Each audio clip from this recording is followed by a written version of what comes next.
ভয়গুলাই মানুষ পাচ্ছে এবং এই কারণে আমাকে যেতে দিচ্ছে না।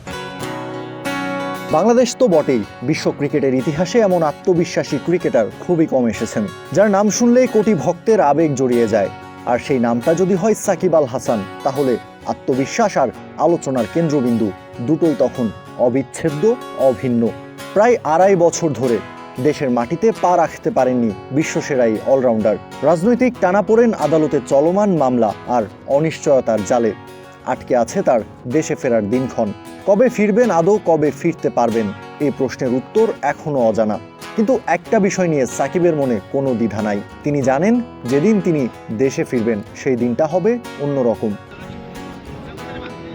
ক্রিক ফ্রেন্সিকে দেওয়া সাক্ষাৎকারে নিজের সেই অটুট আত্মবিশ্বাসের কথাই জানালেন সাকিব। তার বিশ্বাস, দেশে ফেরার খবর ছড়িয়ে পড়লে ভক্তদের ভালোবাসা আর উন্মাদনায় বিমানবন্দর থেকে মিরপুর শেরেবাংলা স্টেডিয়াম, পুরো রাস্তা জুড়ে জনসমুদ্র তৈরি হবে।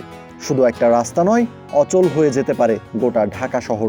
এমনকি তার প্রত্যাবর্তনের সেই দৃশ্য কল্পনা করেই অনেকেই ভয় পাচ্ছেন বলেও দাবি করেছেন তিনি। আরও এক ধাপে গিয়ে সাকিব দৃঢ় কণ্ঠে বলেছেন, তার দেশে ফেরার মুহূর্তটি বাংলাদেশের ক্রীড়া ইতিহাসের অন্যতম বড় ঘটনা হয়ে থাকবে।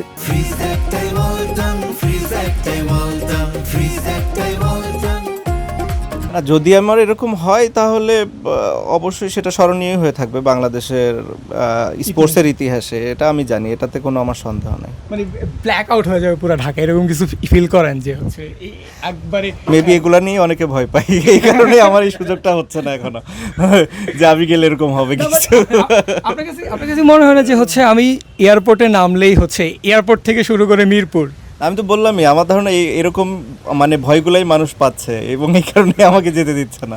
তবে সেই বহুল প্রতীক্ষিত দিনটি কবে আসবে, এই প্রশ্নেরও উত্তর দিয়েছেন সাকিব। তিনি জানিয়েছেন, সব জটিলতার অবসান ঘটিয়ে যত দ্রুত সম্ভব দেশের মাটিতে ফিরতে চান তিনি। নিজের মানুষ, নিজের দেশ আর ক্রিকেটের কাছে ফিরতে চান বাংলাদেশের এই কিংবদন্তি। যায় না, আমি নিউজ অত শুনি না, সো আমার পক্ষে বলা মুশকিল, বাট আশা করি তাড়াতাড়ি হলে নেক্সট মান্থ হতে পারে, তার পরের মাসও হতে পারে, ডিসেম্বর হতে পারে, নভেম্বর হতে পারে, বাট যত তাড়াতাড়ি হয় ততই ভালো, আমার জন্য ভালো।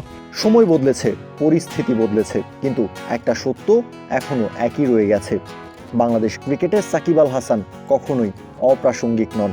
জাতীয় দলের জার্সিতে তাকে মাঠে দেখা না গেলেও আজও মিরপুর কিংবা চট্টগ্রামের গ্যালারিতে ভক্তদের কণ্ঠে উচ্চারিত হয় সাকিব সাকিব স্লোগান।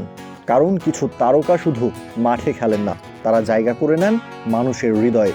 আর সে কারণেই সাকিবের প্রত্যাবর্তনের অপেক্ষা আজও কোটি ক্রিকেট প্রেমীদের। কাউসার শান্ত, ক্রিক ফ্রেন্সি।